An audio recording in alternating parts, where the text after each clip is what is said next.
Hello and welcome back to the Checkpoint Reach podcast. I'm your host Luke Elden, and today I'm joined by Sud. How you doing, mate? Yeah, I'm good, mate. Not too bad. I've had a week off when I'm fresh. Nice and recharged. Yeah. Yeah.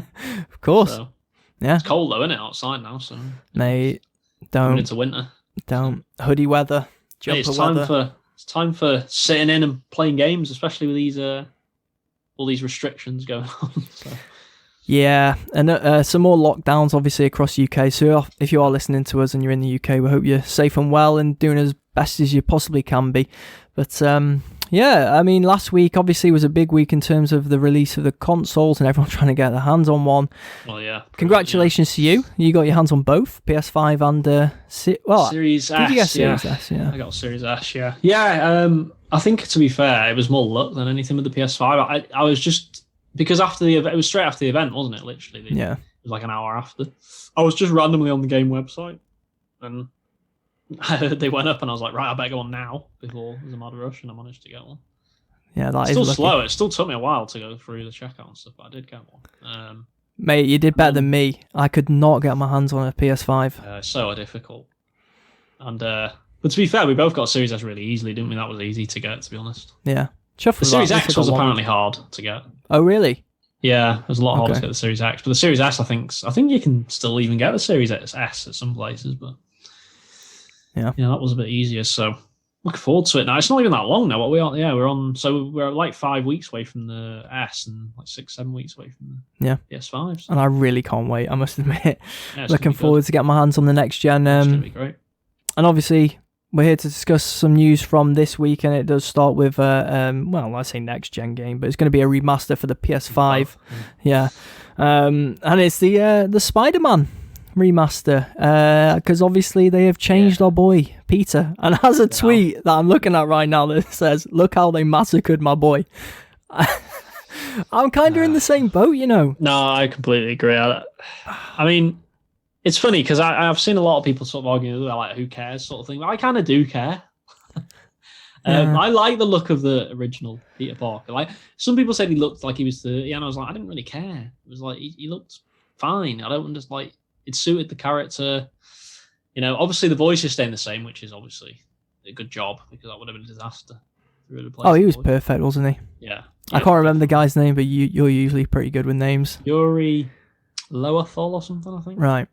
He's quite a famous voice actor in games. He's done quite a lot of roles. But obviously this is probably one of his most famous ones now, obviously. So, yeah, he's still there. But because they've said in the game he's supposed to be 26, is he now or something, instead of 23? So it's like, to me, he looks about 15. The new guy. It's like... It feels like they've tried to make it more Tom Holland-esque. Yeah, I don't like that. I felt like with the other Peter, he reminded more of Andrew Garfield's Spider-Man, I guess. Yeah, a little bit, yeah. And this one's gone like back to obviously like the MCU. Like, why do we have to have that? Like, I don't. If I wanted to see Tom Holland, I'd watch a Spider-Man film. Like, I want it to be a bit different in the game.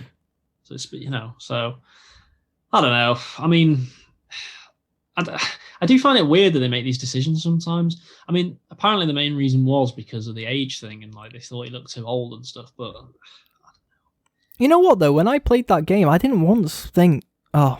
Pete looks a bit too old. I like the character. I liked everything they did with the game, as you know.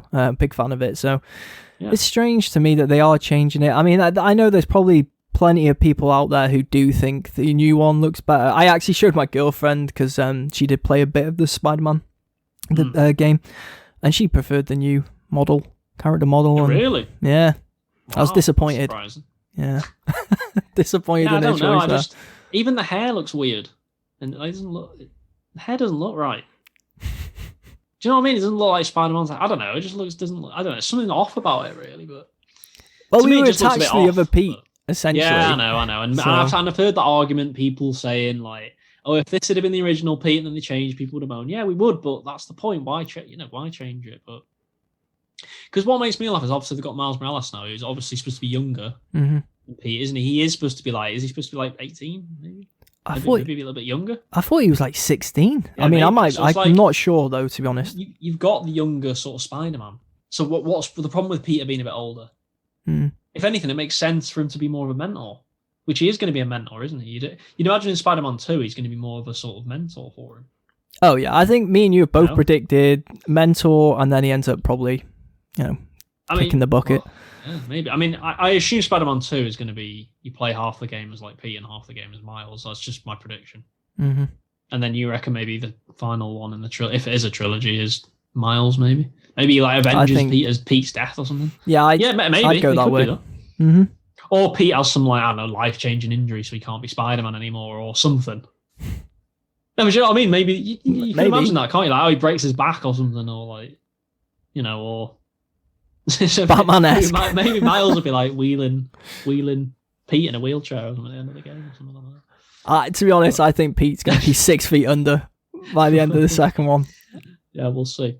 It'd be a bold prediction, but no, I genuinely do though, and I agree with you. I think the second one will be half and half, and then the third one will be the full-on Max Morales story continuation. Because I know we're going to play as Max Morales in the in between game. Of the timelines on the PS5, so that'll be interesting. But I agree with you. I think that's the way they'll go if this is a trilogy of games anyway for the story. Yeah, no, I agree.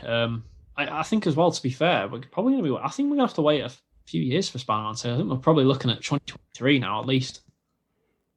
Because this game's clearly coming out as a stopgap, isn't it? To try and satiate fans. So I think... And you've got like all the other big hitters, so I don't think Spider-Man's coming out in the next couple of years, personally. But no, I probably agree with you there as well. Yeah. Disappointingly, because I want it as quick as possible, obviously. But this Max Morales one will probably keep me going anyway for the time being. So, what do you actually think then of the remaster overall? It's a bit of a controversy, isn't it? The whole having to pay for it and stuff. Mm-hmm. I mean, it's a weird one because I guess in the past you've always had to pay for remasters. Well, I say this not on the PC side; they always seem to get them for free. But on the on the console side, you've usually in the past had to pay for remasters. And Last of Us, GTA 5. Yeah, Last of Us, GTA 5. But the problem is, you're looking at this from a Sony Microsoft thing. Microsoft are offering free upgrades now for like most of their games. Yeah, very consumer friendly. That's pretty much a remaster, isn't it? Mm-hmm. So the fact that they're offering Spider-Man it's not a remake, is it? It's a remaster, and they're charging for it because they're packaging it as part of that. As part of the Miles Morales special edition, aren't they? Yeah. I don't know. I can't remember if they've said or not whether they're going to sell it separately. I haven't seen anywhere they're going to sell it separately. I've only heard the special edition. Yeah, that's the only way of getting it. Which you're paying more, aren't you? You're literally paying for that game, which I think it should just be offered. If you've got Spider-Man on PS4, I think you should just be able to put the disc in and it runs better. I mean, I wish. I wish. It's annoying, really. See, this is one area of Sony that I don't know, they're a little bit behind the times, aren't they? You feel like they're a bit, and what's the word, antiquated? A little bit behind the times. It's like Microsoft are far ahead with the backwards compatibility stuff, aren't they, in the upgrades? And as far and to be fair, I mean, obviously because we were away last week, obviously the Microsoft news with Bethesda was massive, wasn't it? That was huge, yeah. Great news as well. They've now got 23 studios at Xbox. That's a lot of first-party studios. That's way more than Sony have got now. Now, I still think even with Bethesda, I would still say Sony's a higher quality, personally. Yeah, quality over quantity. I'm just thinking, if you think of like Naughty Dog, for example, Naughty Dog are a more accomplished studio than probably any studio at Xbox. And to be honest, even Insomniac, you could argue, are maybe higher than any studio at Xbox, really. Even more than Bethesda, because Bethesda Softworks, who make like Fallout and Elder Scrolls, they're great games, but they've gone down in quality, haven't they, throughout the years? Well, they've definitely, disappointed fans over the years, in more recent years, so there's a bit of a stain there. However, it's a great acquisition, I think. Definitely. A great purchase. And surely now, Microsoft and Xbox are going to have some first-party games that would at least rival PS5 they will, won't they? And Sony's. You think surely. The next Fallout? The argument is about are they going to be exclusive or not? Now, this is another massive thing that people have been like.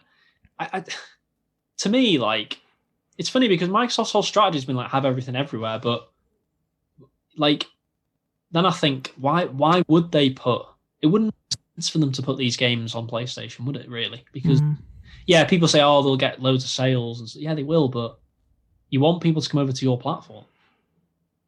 You'd think so. You know, I don't know which way though. I don't know which way they'll go. I don't think they will be. A lot of people are saying they won't be exclusive. They will be exclusive, and I tend to maybe agree with that now. Because I don't see why you wouldn't do that. Like, why would you not want a Fallout game or Elder Scrolls exclusive? Like, it's going to bring people to your platform. Imagine playing. Imagine we're going to that being on Game Pass as well is just fantastic. Exactly, yeah. First day, like, it's to be fair, what we've got to say is Game Pass now. That the value is just unrivaled, isn't it? With any other sort of. I know you've got PlayStation Now, and there's like Google Stadium. What was the Amazon one? Lunia or something? Mate, I can't even remember. Yeah, like they just announced Amazon like Lunia or something like their new streaming platform, but none of them are going to have the value of the game. Well, that is one thing that we have been consistent on with Xbox. Obviously there's been a lot of Xbox bashing over the years, but we have stuck by that Game Pass is a fantastic service and value for money, and it's only getting better with these acquisitions. And it actually, I was going to buy the S anyway. Yeah. But when this news came out and I had my S and stuff purchased, I was just thinking that is fantastic.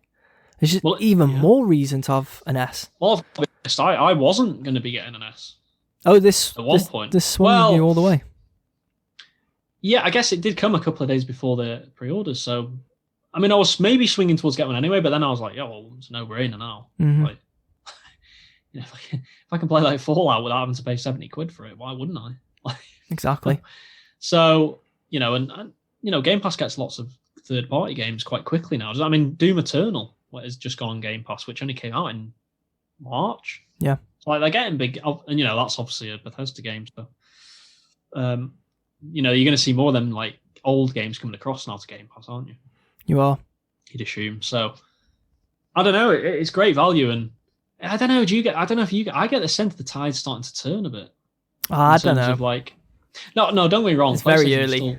I still think PlayStation are going to, they're going to sell more consoles. They're probably still going to have the mind share, but I just think things are turning in terms of maybe this next generation PlayStation will still be on top. Are they going to be on top ever again after that? Because it's like things are turning in the way people play games. And all I'll say though is we've been here before a few months ago. Not game related. I mean, I guess Bethesda is game related, but a lot of pro-consumer moves from Microsoft and Xbox. We've been praising, and we're like, maybe they're turning sides. But every event we've seen, the games have been lackluster as of now. True. So we're still waiting. That's the final piece of the jigsaw. If they bring out some really good killer first-party games, and I'll probably jump on board with you there, saying that the tide probably is going to start turning more than Sony expect. They've kind of. I mean, they paid a lot of money, didn't they? It was $7.5 billion, which is a hell of a lot of money. That's nearly double what Disney paid for Star Wars, which is incredible. That's and I know that was like caveated with the fact that they got it cheap, didn't they? I mean, that's well cheap for Star Wars. They got it ridiculously cheap. Mm-hmm. That was to do with like George Lucas, wasn't it, or something? And wasn't there like deals, backhand deals, and all that going on? But anyway, allegedly. Yeah, well, I think it's probably true. If you can get Star Wars for only $4 billion, something's gone on there, on it. Let's be honest. How much money have they already made on that on Star Wars? A lot. More than $4 billion, I'm going to assume. A lot of money, yeah. So, with merchandise and all that. So, $7.5 billion is a lot of money. A lot of money. It's the second biggest deal in gaming history, I think. Behind some like mobile deal that was done, I think, a couple of years ago. But yeah, so it's a lot of money to shell out, but they're almost guaranteed decent first-party games now, aren't they? They can't, like... You'd assume. Well, you think the next Doom... They're only good games. That has to be a good game. So it's going to be good. Like the next Wolfenstein, they're great games. That's going to be good. What else do they? I mean, Fallout. And I know people have issues with like Fallout 4, but it was still a good game, wasn't it? It was still fun to play.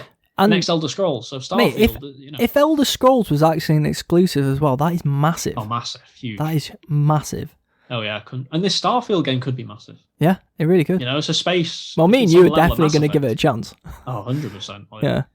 I think it sounds good, but you want to see more though. I assume that I hate saying this because it's like we seem to say this every year. Oh, next E3 will be the next. Like, who knows? But I still think PlayStation do have the advantage in terms of studios. But I've got to be honest. their model is starting to dwindle, isn't it? In terms of as time goes on, their model, Sony's model, is going to be less and less attractive, I think, to gamers because it's just the way things are going is subscription. Everything's going subscription now, isn't it?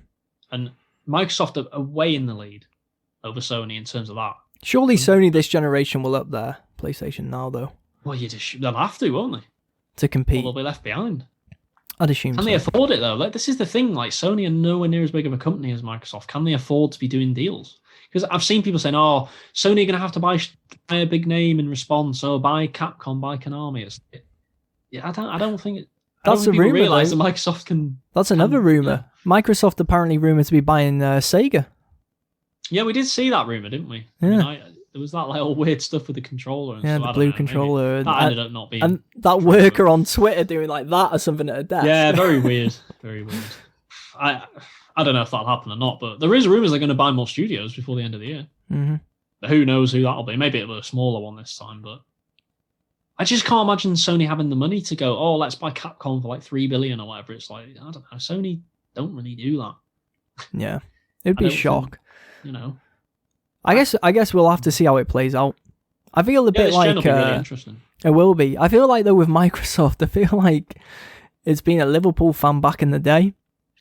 I mean, we're not really fanboys at all. Yeah, but what's just happened? Yeah, I know we finally got there, but how many years as a Liverpool fans were saying next year is our year? No, what I'm saying is though, this feels to me like this acquisition of Bethesda and what they've been doing recently. Yeah, it feels like when Liverpool signed like Van Dijk and Alisson. It's like right. It feels like the start of that. Like, well, what can happen now? And the first year, you nearly sort of won the league, and then Champions League, we got to the final. Yeah, and maybe like next year, if Microsoft will be like, "Oh, Microsoft are nearly there," and then maybe 2022, it's like, "Oh wow, here we go." Yeah, for anyone who doesn't like football, that analogy is out the window for him. But and maybe Sony will be like Man United after 2013. All that success, and then after Fergie left. Yeah, yeah. Who knows? Who knows? Like we said, though, time will tell, and it's going to be very interesting, and we can't wait for the next generation. Yeah, definitely. But, sticking on this and games, let's go on to, obviously, Cyberpunk news. Now, there has been a lot of controversy of the crunch time for Cyberpunk because, that probably... It's been just a little bit tells you how bad it has been. I seen Jason Schreier first tweet this because he was saying how the CEO had told him at Project Red. Yeah, back in 2019, wasn't it, apparently? Yeah, that there would be no crunch time, essentially. He actually wanted to work with him to do a story on it, didn't he? Yep. I think. Yeah. Which probably came after the whole Anthem debacle, I'm assuming. Get a good bit of PR. I mean... Because that was massive news at that time, do you remember? In the industry, yeah. I guess it was like, maybe CD Projekt Red were like, "Oh, we can jump on this," and be like, "Oh, we're the good guys." You can see that we're... Yeah, I mean, CD Projekt Red have always been like the good guys, haven't they? Because obviously they're doing like the free upgrade for The Witcher, and obviously The Witcher 3 in general. I mean, how much content you get for the price was... Started replaying that. Love it. It's just an amazing game. Such a good game. Good. And the fact that you can get like... You can literally get that game now with all the DLC for like £10 or $10. It's worth it. Ridiculous. Worth every penny. And a free upgrade to, PS5 or Xbox Series X. So incredible, really. But yeah, I mean, this is... It's one of these things, again, where it's like, I've seen both sides of this story. I don't know if you have as well on Twitter. Like, it seems very split to me. It seems very 50-50. Seems, some people really on sort of the Jason Schreier side of being like, this is a disgrace sort of thing. But then I've seen a lot of people reacting saying, yeah, but hang on a minute. Like, this happens in other parts of the industry and no one says anything. Like, doctors and nurses work, tons of overtime, or... people doing building work and nothing said. So I think most people in work end up working some sort of overtime, don't they, in any job, really? Absolutely. And, you were saying to me about how, obviously... well, it's weird, this one, because the thing is, I don't know whether... I don't know if it says in the article somewhere about whether... Because, obviously, CD Projekt Red are Polish, so a lot of their work will be out of Poland. It does say in the article they'll be compensated well for the overtime. But they must have some... Do they have reg. I think they do have an office, CD Projekt Red, in America somewhere. So I don't know, like... It's a bit confusing, really. I don't know if we've got the full story with this. Because I did see that, obviously... Well, we know anyway, as being Europeans, that any overtime in Europe is you have to be paid for it. Compensated for it. Whereas I know in America, it's different, isn't it? Yeah. Like, you can have forced... overtime. Mate, the hours I worked when I was in America, at the university as a graduate assistant. Nothing, ridiculous. Or it's low or something, or it's... I got paid like $300 a month. There was no overtime included in that. No. So now, I think that the problem with this is obviously there've been stories about, we've seen the Red Dead 2 one, haven't we? Mm-hmm. There was a lot of controversy about them saying some people were going 100-hour weeks, but then it came out that like, well, actually that was optional. Those people were actually choosing to do that. Where this is maybe a little bit different because this says mandatory. Yeah, they've been forced to do it. Now it's weird because I think the developer actually came out and tried to like say, I've got it here actually. These last 6 weeks on our final sprint on a project, we've all spent much of our lives on something we care for deeply. The majority of the team understands that push, especially in light of the fact that we've just sent the game to cert and every day brings us visibly closer to shipping a game we want to be proud of. This is one of the hardest decisions I've had to make, but everyone is well compensated for every extra hour they put in. And like in recent years, 10% of the profits the company generates in 2020 will be split directly among the team. Oh, that's from decent. Adam Badowski. Mm-hmm. I'm not quite sure. I assume he's obviously high up there. Yeah. He's head of the studio. Right, okay, yeah. So it doesn't really make clear whether it's forced or not, but mandatory to me sounds like they've got to do it. But if it's mandatory, then you got to assume that everyone's basically who's employed by them will be working. Well, people are saying, aren't they? It's actually, it ends up being 6 extra days because it's 6 weeks and 1 extra day a week. Mm-hmm. Now, I don't know. See, this is a hard one because I feel like no matter what angle you come at it from, you're going to get abuse from someone. So my point of view is that if people want to do it, then I don't have a problem with it at all. If there's people in that studio like saying, yeah, I don't mind doing that, it's fine, as long as I get compensated, fine. But if there's people saying they don't want to do it and they're kind of being like shunned or sort of, because I think Jason says in one of his pieces, doesn't he, about later on, I did look through his timeline saying like, oh, it's not really the problem of like, asking them to do it. It's the problem of like if they refuse and then people kind of shun them and say, oh, it's that sort they're of like, essentially blacklisted. Why aren't you? Yeah, they're blacklisted essentially because they're not. So it's like, oh, we're doing extra. Why aren't you doing it? So I do understand that point of view. However, crunch is a part of. It's just a part. Like I know people might not like to hear this, but it is a part of game development, especially with big AAA games at the end of the game. Like we've heard it with Naughty Dog. We had stories with them, didn't we? Last of Us 2. Mm-hmm. We've had stories with Red Dead, but look at those 2 games and like look how critically acclaimed they are. Like, there's clearly a relation there, isn't there? The way I see it is, they need to continuously try and work to improve on crunch time hours. And at the moment, I don't know, it is difficult. A lot of, like you've touched on, a lot of people will be out there saying, I have to do this overtime. I have to do this overtime. I don't think it's good for anyone when they are forced to do something, because that's always bad for the mental health as well. And obviously we know how big that is now. It's finding the balance, like you've touched on. Like people are gonna, by all accounts, people are gonna get compensated very well for this. Oh, they will. So then putting it to them and saying, "Do you want to do it?" Then and having people actually sign up to do it, and then that's fine, I think, because they have made that choice. Well, I mean, he says, doesn't he, that obviously they get 10% share in any profits. So, I mean, that's big. If you think if this game does as well as people think, they're going to get very well compensated. And not just that, it's the kudos of, it must help your job prospects in other places. It's like, I was a developer on Cyberpunk 2077. Like, people have said that about Red Dead, haven't they? Like, people now, like, if you were working on that game, Red Dead 2, it's like, you can go into employment and go, well, you want to hire me because it's like I worked on, one of the most successful games of the generation. It's like there is a kudos there, I think. Yeah. However, there's always that like balance between money's great, but so's your own happiness and your own happiness and see that's why I think it should always be optional. Like, what the problem is here, don't you? They without this crunch, they'd have to delay the game again. Yeah, I know, and they've already delayed it. They probably know that they can't really get away with it again. And they don't want to miss that launch window, I don't think. Well, here's a question to you. Would you rather the crunch happened and they got it out on time, on the time that they've said they will get out on, or would you rather that they had another delay and people, could stretch out that work properly and they get it done in I guess, less efficient in that sense, time-wise, but more efficient if people listen to it, there's going to be people I think already in the comments probably like not pleased with my answer because you're going to go against me. I can sense it. I am being quite selfish here, and I'm going to admit that I am being selfish. I'm capitalist. No, I am being selfish because, in my opinion, this game how many times has it been delayed now? I've got 2 in my mind. Am I wrong? See, yeah, but originally this game was supposed to come out last year.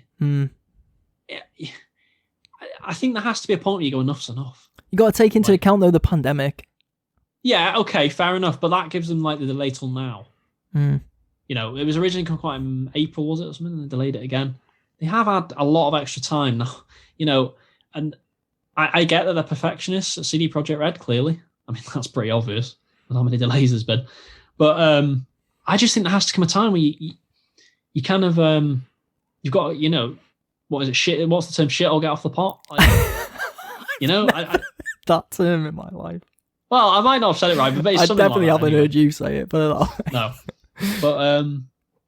But it's true. And you know, I do want the game, like, you know, and if these people are willing to work for it and they're going to get compensated for it, I just think for me it makes. So you want the crunch time? But I don't think it is better for the game if it is delayed. That's the thing. Like, I don't know. I just think all around maybe it won't be a good thing if it's delayed again. For me, assessing it from the outside obviously is a bit more tricky. It is, yeah, of course. Yeah. But if the delay was within reason, I would rather have it delayed again. People able to work on it properly and not in crunch time situations. But that is me. Like, if you know, obviously, if you're inside the studio and someone's saying, yeah, but if we don't get it done now, then we're gonna miss out on like 3 months worth or something. Well, that's might be too far. So you don't know really with what goes on inside the studios. But for me, I don't mind a little delay. Well, the question I was going to ask you was, like, I feel like it's one of those situations where, like, if you were a student now and they said, like, right, you can basically these are the choices. we can crunch, and you will get paid for your overtime, and you know we can crunch or we can delay, and it's like, but the pros and cons would be if we crunch, the game gets out around Christmas time, more chance of sales, which down the line, long term, might mean more profits for you. Mm-hmm. Or you can not crunch, have a bit more of a, not relaxed time, it's never going to be relaxed working on the game like that, but more of, you know, easier time, working normal hours. But yeah, that's fine, all well and good, but you might not get the monetary rewards. It's basically how much do you value your money, I guess, isn't it, in a way? Some people, you know, you've got to remember, and you said before, but slightly different, but obviously like the culture in different countries as well. Yeah. Because you think in America that they're a very work-orientated society, aren't they? Like, that was one of the biggest culture for more money, weren't they? You know, they're willing to do the hours. So. That was the biggest culture shock for me, actually, I think. Exactly, yeah. Yeah, like over here, you get your set times, you know, there's regulations and stuff. Like, if you go over, then if you're not compensated or paid for your overtime, then that company is basically breaking the law. Whereas, like, in places I worked anyway in America, it was just like, away with it more. You get it done. You're here, you're getting it done. 7 in the morning till 11 at night, you're doing it. Like, that would never happen in the UK. Till the workday's finished, yeah. Like. So, and then obviously this is a Polish studio, so you've got, we don't obviously know what it's like in Poland to work. So, I mean, they're under EU laws, so you'd assume it's maybe similar to the UK, but we don't know 100%. So, it is a tough one. I am being selfish. I want to play the game. Because we all do. I think I'd feel differently if this was the first delay. I'd be like, yeah, delay, fine. It's been, you know, but this has been a very long time now, this game. And I don't know. Obviously, I remember when we were talking to Perks about this on the podcast. Happy birthday, Perks. Happy birthday, Perks. His birthday. But I feel like he would agree with me on this one. I don't know. I just think he'd be like, get the game out, because I think Perks would agree. I think I would be outvoted here. It's been too long now. Yeah. You know, but hey, let us know in the comments below if you are listening. Do you agree with me or Sud? I'm there for happy to have a little delay. I'm not talking like 6 month delay. I'm the evil one. I want it now. Evil. yeah, good versus evil apparently. But yeah, just let us know, and we'll have to see how it does turn up. Well, I say see. They are going into crunch time, so it's not. They're gonna get it done, no matter what we vote on exactly. here. So there we go. But yeah, let's go on to another controversial topic that we should all agree on, really, though. with this. I don't think there's going to be debate. But EA pulls ad that markets FIFA microtransactions to children.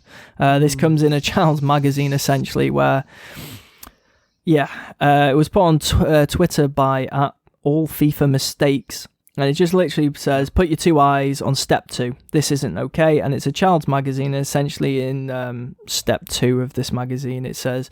Should we go through the steps? So you want to go through all the steps? Step one is start playing FIFA Ultimate Team. Right, okay, fair enough, I can do that bit. Yeah, we can all do that. But then, unfortunately, step 2, use FIFA points to open packs. Well, the only way you can get FIFA points is by using microtransactions. So... should not be being put in a children's magazine, I'm sorry to say. And if you do step 2 correctly, step 3, you can build the team of your dreams, or the squad of your dreams. So hey. We know that's kids. Rubbish, by the way, because you never get any players you want. Hey, you know that more than me. I didn't really. Can't wait to spend my FIFA points and get Connor Cody as my best player. Connor Cody's class. Yeah, I mean, he's in the England squad and stuff. But... we'll see. A lot of football on this gaming podcast this week. I know, yeah, probably too much for a lot of you. Yeah. But I tell you, three things that obviously clearly don't go together is EA, microtransactions, and children right now, because they're in trouble again, aren't they? Yep. I mean, we've seen this before with advertising to children, marketing it to young people, and to me, I don't know if you agree. I don't think this is a mistake. Oh, it's not a mistake. It's calculated, mate. They've tried to sneak one through, haven't they? 100%. And to me, I know we've said EA are a bit better than they were and stuff, but this is the same old EA again, with microtransactions. It's just, and look, I actually don't have a problem with microtransactions being in the game itself. I don't know if you agree, because at the end of the day, they are optional, and it's it depends though. My problem is, I think they pry on younger people. If they're going to have them in, this game should be an 18 rated game. I mean, it's as simple as that. And people say that's ridiculous, but it's the football. It's irrelevant. It's gambling. At the end of the day, it's gambling. Or maybe that section of the game should be an 18. Yeah, maybe. I don't know how you do that. I don't know how you do it either, to be fair. Maybe if you try and go on the team, you have to pass some sort of check or something. Yeah. Verify you're 18. By the way, though, just going back to your point quickly, why how you said you think they were trying to sneak one through, I completely agree, because they say use FIFA points to open packs. They don't say, they're going to then turn around, hey, we didn't say, go and buy FIFA points. It's yes, but how do you get FIFA points? There's no other way to get them. Yeah, you have to buy them. There's no other way to get FIFA points. There's literally no other. You can't earn FIFA points. You can earn coins, but it doesn't say coins, does it? It says FIFA points. So they know exactly what they're doing. They know what they're doing. And I love the picture of João Felix's smiley face. He's about to buy them. Look, he's luring you in. Yeah, he's luring the kids in, this is happy. It's go free. I mean, it's not FIFA 21's using young players. Yeah. And they're trying to lure in the kids. Look, Mbappe and João Felix and Hazard. Hazard? He's not Hazard. He's certainly not. Yeah. I don't know who he'd be using to lure. Mate, João Felix is happy because he's saying to that kid, it's not your money. You're going to use your mummy's, little Jimmy, you're going to use your mummy's credit card. Right, he's happy. But I don't know, it's just a mess, isn't it? EA again, and I don't know. Will they ever learn? Does anyone feel like this is going to be, again, another step backwards for FIFA? I don't have any faith in FIFA 21 being good. Yeah, but are we the target market anymore?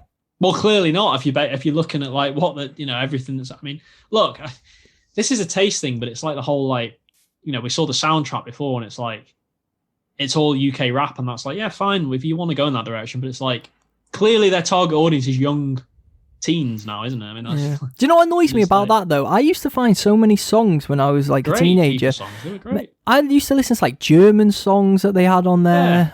Yeah. Indie bands, so many indie bands that became big because of this. Yeah, there's loads of great music mixture. A lot of these UK bands, some big bands in there as well, and some big rappers. That's not what FIFA songs were supposed to be about.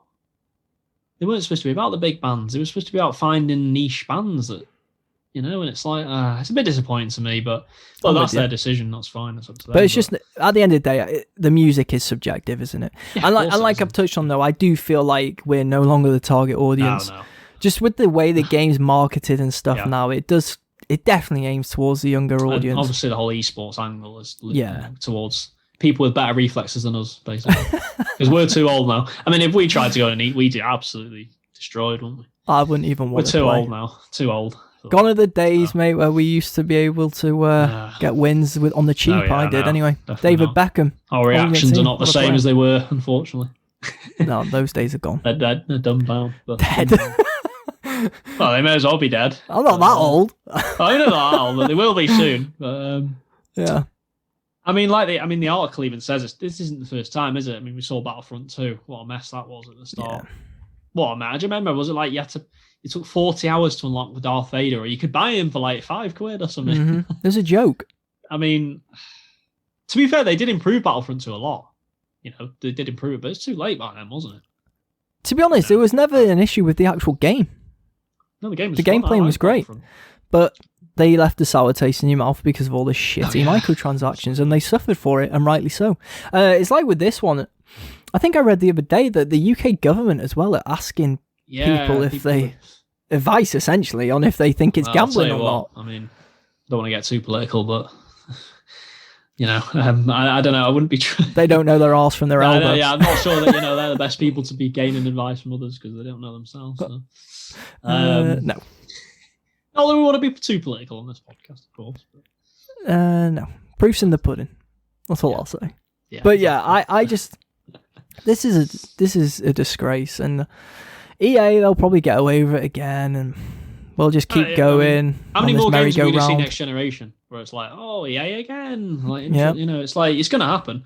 I mean, there was rumors that we're going to put microtransactions in this remaster trilogy from Mass Effect. Would it shock you? It wouldn't shock me. It wouldn't shock me. Oh, you can buy like this blue gun armor or something, or like you know. No thanks. You can pay to have a better ending. I probably would. I'd be tempted. If it was like £10 to have a better ending. Like, I'd be tempted. Here was the real ending. That's what I mean though. That'd suck me in. They may as well do it. If they're going to do these sort of microtransactions. But... Oh my god, people would be so pissed off, and yet you'd be tempted. Can we just say, to see it. Well, I was about to say they can make up for this by announcing this, but they can't make up for it because that's not right. I mean, they shouldn't be doing this, obviously. But they can win some hearts back if they just announce this bloody trilogy. It's October now. They said October. Yeah. I know it's only October the 1st today. Who cares if they're exploiting children if they're going to bring out a massive fat remaster? Obviously, we know that's not the view. Yeah, that is not the view in Checkpoint Reach podcast. Yeah, but that's always the case, though, in everything we do in life, isn't it? It's like there's something going on that people don't like, and then someone's like, look at this shiny thing over here. I tell you what, if next week we'll be kissing EA's feet if they announce this trilogy next week. Wow. It's just the way it goes, isn't it? Well, I don't know. I don't think we'll go that far. No. But we'll be very excited for it, yeah. It better be real, though. Mate, I am out before the end of October. I've gone from like being, you know, like when you first hear the rumblings, like 40%. I'm like 85% now that it's coming, you know? It's definitely coming. It's just a case of when, I think. I've got end of October. See, I'll still play it if it comes out in like 2021, but it won't. I don't know. It'll just be like, really? Come on. Yeah, I want it now. You know, I want it now. We'll get it. I'm confident. Hope so. Yeah, I'm gonna stay confident and say we're gonna get it. But I just want, by the next time we do a podcast, can we just have it announced so we can finally talk about it properly? Mate, we've talked about it a lot. I mean, we have, but we can talk about it even more because my excitement will just be through the roof. Yeah. So. Well, it'll be interesting. Maybe, who knows? Maybe next week we'll be discussing it. A couple of weeks. Who knows? But anyway, that does bring an end to the podcast. So thanks for listening, as always. And if you are listening to us on YouTube, please like, subscribe, and comment with your thoughts below on the topics we've covered today. If you want to follow the podcast on any social media, you can do on Instagram, Facebook, and Twitter at CheckReachPod. And if you are listening to us on any audio platforms, please leave us a nice review and also pass on the pod, as that will help the podcast to grow.